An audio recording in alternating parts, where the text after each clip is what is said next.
Yumi Japan के एक छोटे से प्रांत में रहता था। वेकेशंस का समय था। सभी बच्चे अपने ग्रैंड पेरेंट्स के घर जा रहे थे। कॉलोनी में उसके साथ खेलने के लिए कोई नहीं बचा था। क्या हुआ? यहाँ अंधेरे में क्यों बैठे हो? एग्जाम्स खत्म हो गए, अब जाओ जी भर के खेलो। नहीं, मैं यहीं ठीक हूँ। मॉम, क्या हमारा कोई गांव नहीं है? क्या हम वेकेशन के लिए नहीं जा सकते? डैड, दादी के घर चलते हैं ना प्लीज। क्या कहा? दादी के यहाँ? कितनी बार समझाया तुम्हें कि हम वहां नहीं जा सकते? हर बार वही जिद लेकर बैठ जाते हो।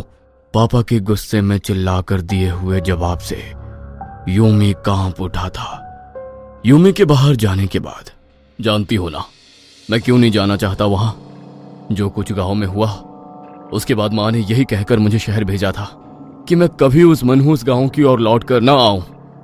इसी वजह से उस गांव में सिर्फ बुजुर्ग रह गए हैं। कोई भूल कर भी अपने बच्चे को वहां नहीं रखता, क्योंकि वो आज भी इंतजार कर रही है। मैं जानती हूँ, आप शांत हो जाइए। वो अभी बच्चा है, समय आने पर हम उसे सब बताएंगे।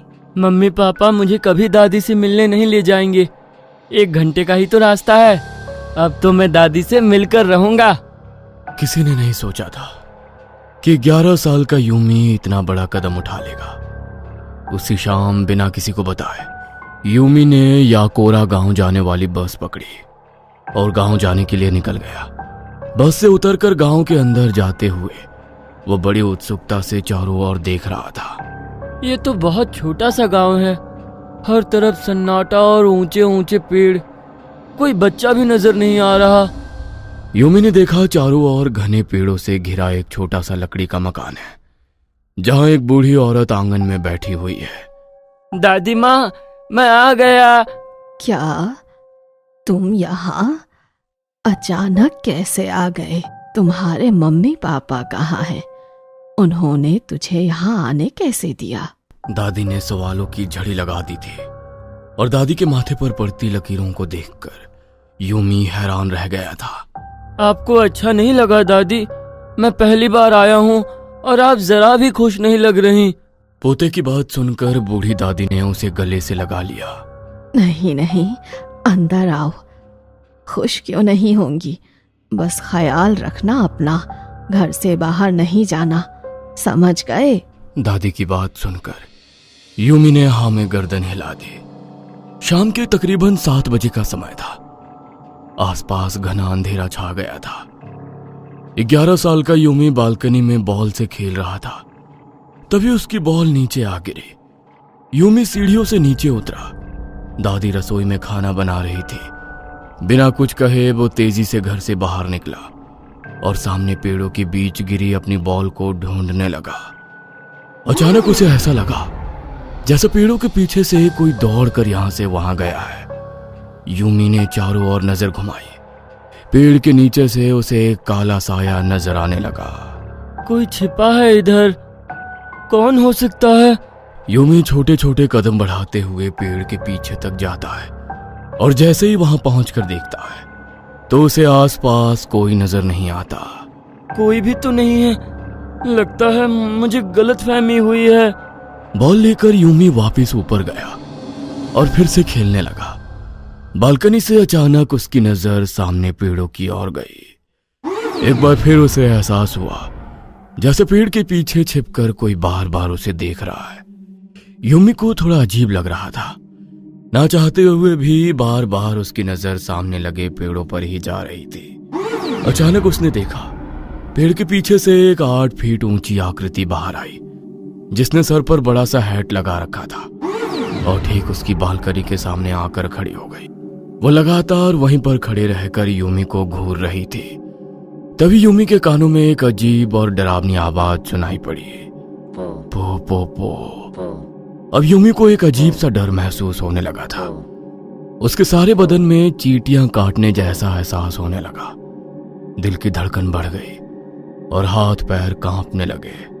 वो दौड़कर नीचे आया और दादी से लिपट गया। क्या हुआ? घर की याद आ रही है? दादी, बाहर कोई है। मैंने पेड़ के पीछे कुछ देखा। कुछ बहुत अजीब सा। उसकी सर पर हेड थी और वो अजीब सा आवाज निकाल रही थी। और ऐसा लगा जैसे मेरा पूरा शरीर जकड़ गया है और पूरे शरीर में एक साथ सैकड़ों चींटियां काट रही हैं। यूमी की बात सुनकर दादी के चेहरे का रंग उड़ गया। क्या? कैसी आवाज? मैं नहीं बता सकता, वो कुछ अजीब ही था, पोपो जैसा। ध्यान से सुनो, किसी के लिए भी दरवाजा मत खोलना। तुम अंदर रुको, मैं देख कर आती हूँ। दादी घर से बाहर निकल गई। उसने आसपास घूर कर देखा और फिर अंदर लौट आई। आपको कोई दिखा क्या? वो बहुत लंबी सी हैट वाली काली परछाई। कोई नहीं है, तू आराम से सो जा। लगता है डर गया है। जब हवा बांस से होकर गुजरती है तो अजीब आवाज आती है, उसी से डर गया होगा। दादी की बात सुनकर यूमी को थोड़ा हिम्मत जरूर मिली थी, लेकिन उसके मन में अभी भी कई सवाल घूम रहे थे। किसी तरह ये रात बीत गई थी। अगली सुबह दादी थोड़ी बदली बदली नजर आ रही थी। आज उन्होंने ना घर की सफाई की, ना खाना बनाया, ना ही रोज की तरह आज उन्होंने यूमी से कोई बात की। बस बेचैन होकर कमरे में यहां से वहां टहलती रही। ये दादी को क्या हुआ है? मुझसे कुछ छिपा रही हैं क्या? थोड़ी परेशान भी लग रही हैं। क्या दादी ने सच में रात में बाहर किसी को देखा नहीं, या बस मेरा मन रखने के लिए झूठ बोला? यूमी अपने कमरे में बैठा एक किताब पढ़ रहा था। तभी उसे महसूस हुआ उसके कमरे के बाहर कोई चहलकदमी कर रहा है। दादी माँ, आप हो क्या? यूमी के पूछने पर आवाज शांत हो गई थी। अगले ही पल फिर से उसे किसी के कदमों की आवाज सुनाई पड़ने लगी। दादी माँ, बोलिए ना, आप ही हो ना? यूमी के पूछने पर भी कोई जवाब नहीं आ रहा था। अभी वो कमरे के बाहर से आ रही आवाजों से परेशान था कि अगले पल उसे खिड़की के कांच को जोर जोर से पीटने की आवाज सुनाई देती है और उसी के साथ दरवाजे पर भी जोर जोर से ठक ठक होने लगती है। दरवाजे पर कोई है, खिड़की पर भी कोई है, लेकिन है कौन? दादी तो अकेली रहती हैं, फिर दोनों जगह एक साथ दादी तो नहीं हो सकती, और बार बार पूछने पर जवाब भी नहीं दे रही। तभी यूमी को खिड़की के कांच पर एक परछाई नजर आई जिसने बड़ा सा हैट लगा रखा था। ये तो वही हैट वाली लंबी औरत है जो मुझे बाहर दिखाई दी थी। मतलब वो मेरा वहम नहीं था, सच में वहां कोई था। अचानक उसे फिर से पो पो पो की आवाज सुनाई देने लगी। यूमी ने अपने कानों पर हाथ रख लिया और जमीन पर बैठ गया। उसे कुछ समझ नहीं आ रहा था कि वो क्या करे। डर के मारे उसका शरीर बुरी तरह कांप रहा था। कुछ देर बाद आवाज आनी बंद हो गई, लेकिन अब वो इतना ज्यादा डर चुका था कि अपने कमरे से पांव बाहर निकालने तक की हिम्मत उसमें नहीं बची थी। डर ने यूमी के दिमाग को अपने कब्जे में कर लिया था। हर छोटी सी आहट पर उसका दिल कांप रहा था। ऊपर से बार बार यूमी के पुकारने पर भी दादी एक बार भी उसके कमरे में नहीं आई थी। रोते रोते यूमी बिस्तर पर सो गया था। अचानक उसे महसूस होता है कि उसकी दादी ने आकर उसे झुंझीर कर उठा दिया है। क्या हुआ दादी? चल। दादी ने उसका हाथ पकड़ा और उसे घर से बाहर ले जाने लगी। लेकिन कहाँ? दादी ने उसकी बात का जवाब नहीं दिया और उसे घर ले जाकर एक अंधेरी झोपड़ी में धक्का दे दिया। यूमी जमीन पर गिर पड़ा। जब तक वो खुद को संभाल कर उठ खड़ा हुआ, दादी दरवाजा बंद करके जा चुकी थी।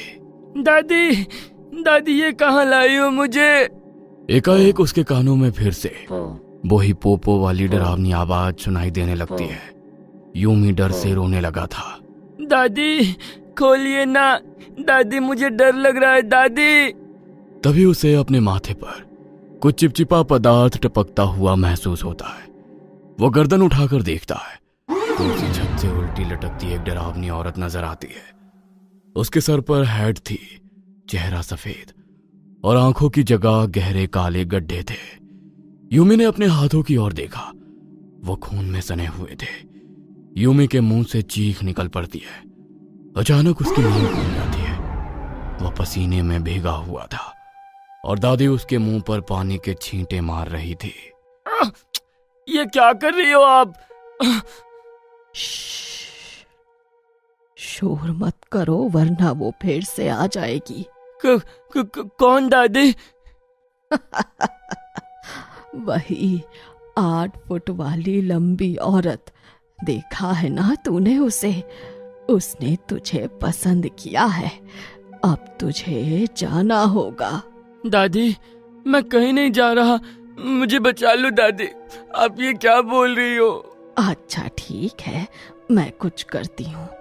कमरे से बाहर मत जाना, और हाँ, किसी को ये सब बताना मत। चुपचाप यहीं कमरे में रहना। दादी घर से बाहर निकल गई थी। कुछ देर बाद लौट कर आई तो उनके हाथ में कुछ था। ये क्या है दादी? आप इससे क्या करने वाली हो? श्श, ये विशेष चिन्ह है। अगर मैं इसे तेरे कमरे के बाहर बनाऊंगी तो वो यहाँ नहीं आएगी। बस एक दिन, और फिर सब सही हो जाएगा। दादी की ठहरी हुई आवाज और पथरीली सी आंखें यूमी को अब अजीब सी उलझन में डाल रही थी। लेकिन वो एक छोटा बच्चा था और इस समय वो खुद को बिल्कुल असहाय महसूस कर रहा था। दादी के सिवा वो और किसी पर भरोसा नहीं कर सकता था, इसलिए जैसा दादी ने कहा उसने वैसा ही किया। आज तीसरा दिन था। यूमी कमरे में अकेला था। तभी उसे बाहर खिड़की से एक आवाज सुनाई दी। यूमी, यहाँ आओ, जल्दी करो। यूमी के जवाब ना देने पर अचानक उसे कमरे की खिड़की पर जोर जोर से दस्तक सुनाई देनी शुरू हो जाती है। जल्दी मेरी बात सुनो वरना मैं तुम्हें बचा नहीं पाऊंगी। ये आखिरी मौका है। यूमी ने महसूस किया ये तो कोई जानी पहचानी आवाज है। डरते हुए वो खिड़की के नजदीक आया तो तेज आवाज के साथ खिड़की अपने आप खुल गई। मैं दादी हूँ बेटा, घबराओ मत। बाहर आओ, मैंने पंडित से पूछकर टोटका किया है। हमें जंगल में जाकर ये करना होगा। जल्दी बाहर आओ। मैं तो डर ही गया था दादी, मुझे लगा फिर से वो आ गई। ठीक है, मैं आता हूँ। यूमी कमरे से बाहर ही जा रहा था कि तभी उसका फोन बजने लगता है। यूमी बेटा, तुम ठीक तो हो ना? तुम्हारी माँ को बुरा सपना आया और दादी भी फोन नहीं उठा रही। यूमी अपने पापा को सारी बातें बता देता है। क्या कहा? इतना सब हो गया और माँ ने तुझे अभी तक पुजारी को नहीं दिखाया? क्या घर में कोई पुजारी आया था? नहीं, बस दादी ने कुछ अजीब सी आकृति बनाई है सफेद रंग से। कहा इससे वो मेरे पास नहीं आएगी। मुझे कुछ ठीक नहीं लग रहा। तुम खुद को कमरे में बंद कर लो। चाहे कोई भी बाहर आने को कहे, तुम बाहर मत आना, चाहे तुम्हारी दादी ही क्यों ना हो। तुम जानते नहीं यह सब क्या है। लेकिन पापा, दादी खिड़की से मुझे बाहर बुला रही हैं। कहती है जंगल में जाकर टोटका करना होगा। कोई टोटका नहीं रोक सकता उसे। ये सब उसकी चाल है। तू जानना चाहता था ना कि मैं यहां क्यों नहीं आता? सुन, कई साल पहले जब मैं एक 7 साल का छोटा बच्चा था, हमारे गांव में एक औरत रहती थी जिसकी लंबाई 8 फीट थी। लोग उसकी लंबाई का मजाक बनाते थे और उससे बात नहीं करते थे। गांव की औरतें कहती थीं कि इतनी लंबी औरत होना एक अभिशाप है। उसके आसपास रहना मतलब अनिष्ट को बुलाना। इसलिए गांव के लोगों ने उसे बॉयकॉट कर दिया था। वो अकेली रहती और अक्सर अंधेरा होने के बाद जंगल की ओर जाती। एक दिन गांव में लोगों ने अफवाह फैलाई कि वो औरत काला जादू करती है, इसलिए रात में जंगल जाती है। अब तो गांव के लोग उसकी परछाई से भी घबराने लगे थे। एक दिन गांव में कोई बच्चा गायब हो गया। गांव के लोगों ने बताया कि दिन ढले वो औरत भी जंगल की ओर गई थी। पूरे गांव में खबर फैल गई कि हातिशा कुसामा ने ही अपने काले जादू के लिए बच्चे की बलि दी है। वो कहती रही वो बेगुनाह है, लेकिन कोई नहीं माना। उसे आधी रात को ही गांव से बाहर निकाल दिया गया। अगले दिन उसकी लाश जंगल में मिली, जो बहुत बुरी हालत में थी। शायद गांव वालों ने उसके साथ कुछ बहुत बुरा किया था। कहने को तो वो मर गई थी, लेकिन उसकी आत्मा ने ये गांव कभी नहीं छोड़ा। वो छिपकर गांव के बच्चों को देखती और जिसे अपना शिकार चुनती उसे तीसरे दिन ले जाती। जिसे हाची दिखाई देती, तीसरे दिन वो ऐसे गायब हो जाता कि आसमान पाताल एक करने पर भी कोई सुराग ना मिलता। एक एक करके कई बच्चे गायब होने लगे। तब से इस गांव में एक भी बच्चा नहीं है। सभी ने अपने बच्चों को यहां से दूर भेज दिया। जिसे तुमने देखा वो हाचिशा कुसामा ही है। आज तीसरा दिन है, वो तुझे लेने आई है। मुझे ऐसा लगता है उसने माँ को भी अपने बस में कर लिया है। जो निशान माँ ने बनाए उन्हें हटा दो और अपने कमरे के चारों ओर नमक से एक रेखा बना लो। हम 1 घंटे में वहां पहुंच जाएंगे। पापा के कहे अनुसार यूमी ने खुद को कमरे में कैद कर लिया और नमक से अपने कमरे को सुरक्षित कर लिया। जब उसके मम्मी पापा वहां आए तो उन्होंने देखा कि दादी का शरीर सामने के पेड़ में एक बड़ी सी शाखा से लटका हुआ था। उनके सीने में लकड़ी धसी हुई थी और चारों ओर खून बिखरा हुआ था। आज आखिरी रात थी, यानी कि आज की रात वो यूमी को ले जाने की कोशिश जरूर करेगी। ये बात समझते हुए यूमी के पापा ने मां को उसी हालत में छोड़ दिया। उन्होंने दौड़कर यूमी के कमरे के हर कोने पर ताबीज बांधे। पूरी रात उसके कमरे के बाहर पहरा दिया, जिसके कारण वो वहां नहीं आ सकी। किसी तरह वो डरावनी रात तो बीत गई, लेकिन अगली सुबह दादी के अंतिम संस्कार से पहले ही यूमी को लेकर उसकी मां शहर के लिए निकल गई थी, क्योंकि कहते हैं वो अपने शिकार को लेने वापस जरूर आती है।